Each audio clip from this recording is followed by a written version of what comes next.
આ ઢોરા ઉપર કે દેવાજ પંડિતનો રથ ભાંગ્યો હતો?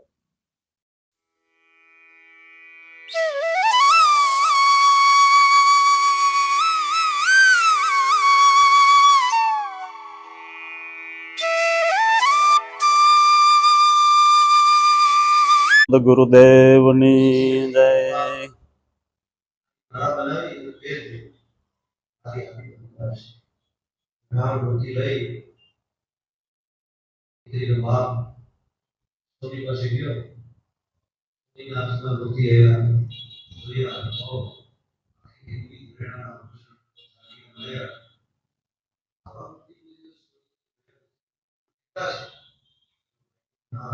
બોલો સદગુરુદેવની જય.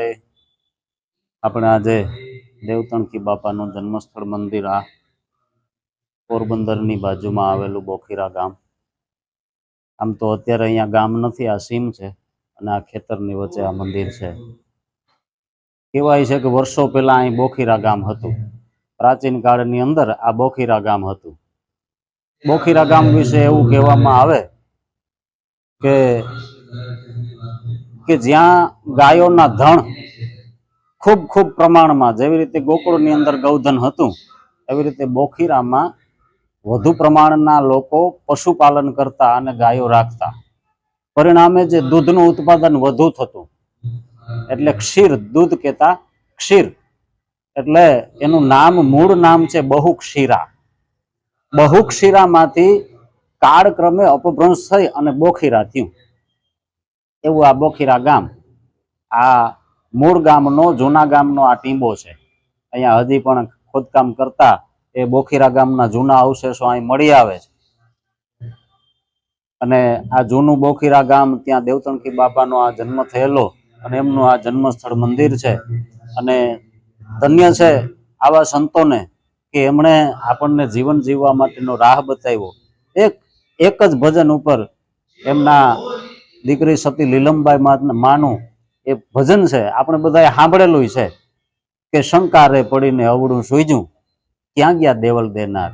આ દેવાયત પંડિતને પણ પોતે રસ્તો ભટકી ગયા અને દેવાયત પંડિતને પણ જેમણે રાહબર થયા એવા એ સંત, મહાન સંત જેને કહેવાય, સંતોના શિરમોર કહેવાય એવા દેવતણકી બાપા એ ખરેખર એક અવિસ્મરણીય વિભૂતિ હતા. આ દેવતણકી બાપાને આજે આપણે વંદન કરીએ, પ્રણામ કરીએ, નમન કરીએ, એમના આજે અહીંયા દર્શન કરીએ. બોલો સદગુરુદેવની જય.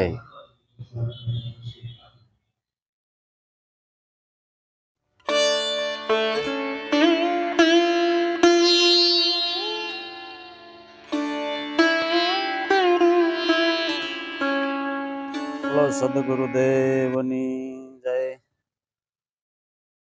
જય ગુરુદેવ. આજે આપણે લુહાર જ્ઞાતિમાં થયેલા પ્રખર સંત દેવતણકી બાપાના મંદિરે, એમનું આ જન્મસ્થળ મંદિર પોરબંદરની બાજુમાં આવેલું બોખીરા ગામ, બોખીરા ગામથી થોડે દૂર આ દેવતણકી બાપાનું જન્મસ્થળ મંદિર આવેલું છે. જન્મસ્થળ મંદિરે એવું કહેવામાં આવે છે કે અહીંયા દેવતણકી બાપાનો જન્મ થયેલ હતો. આરતી અત્યારે ચાલુ છે.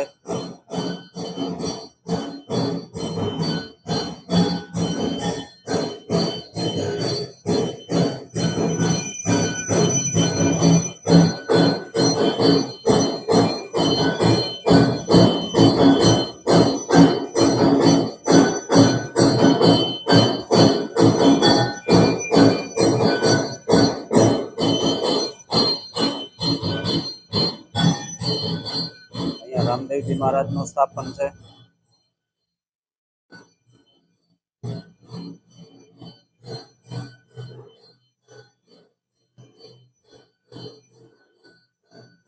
હરજી ભાટી, ડાલીભાઈ, સગુણાભાઈ, ભાણેજ,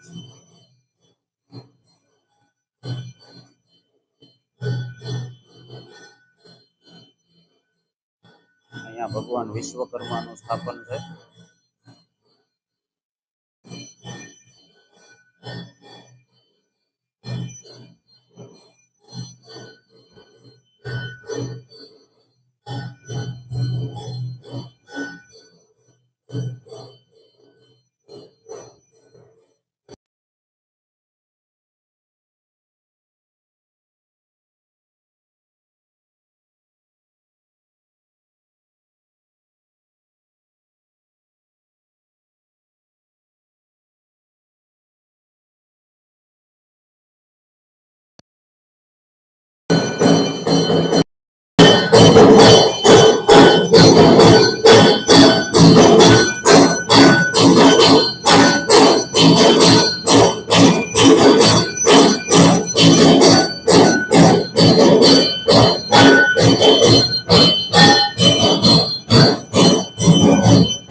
નામ લખમણ ઢોરા. લક્ષ્મણ બાપા. બાકી ભલે પેલા ડેરી હતી, કોઈ એમ કે ડેરી હતી પેલા અહીંયા. આ અટાણે મંદિર અવડું મોટું બન્યું, જાગૃત થયા. પછી અહીંયા આપણે એમ કહેવામાં આવે કે અહીંયા આ ઢોરા ઉપર આપણે સાંભળી વાત કરીએ કે ભાઈ આપણે ક્યાં ઐતિહાસિકનો હકીકત તો અનુભવ નથી. આ ઢોરા ઉપર કે દેવાજ પંડિતનો રથ ભાંગ્યો હતો. એ રથ ભાંગ્યો ત્યારે ત્યાંથી પછી એમ જાણવા મળ્યું કે લવારની ખોજ છે. એટલે અહીંયા આવ્યા એને માણસોને મોકલ્યા કે ભાઈ આ ધરો અંધાઈ આવો. એટલે અહીંયા આવ્યા એટલે દેવતણખી બાપાએ કીધું ભાઈ અમારા આજ 11 છે એટલે અમારાથી આ કામ થાય નહીં.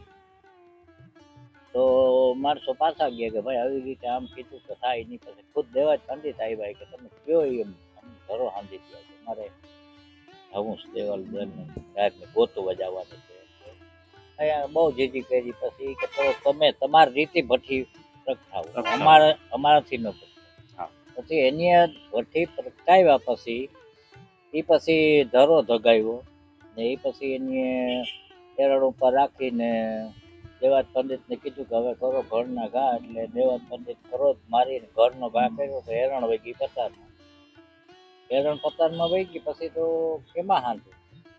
પછી જે એની દીકરી છે ને નાનકડી, એનું નામ તો આપણે નથી આવડતું, પણ એની કીધું કે હવે હું વિચાર કરો કે બાપા કે તમે ઘૂંટી ઉપર રાખીને હાંધી. પછી ઘૂંટી ઉપર રાખીને એની આ ધરો હાંધ્યો.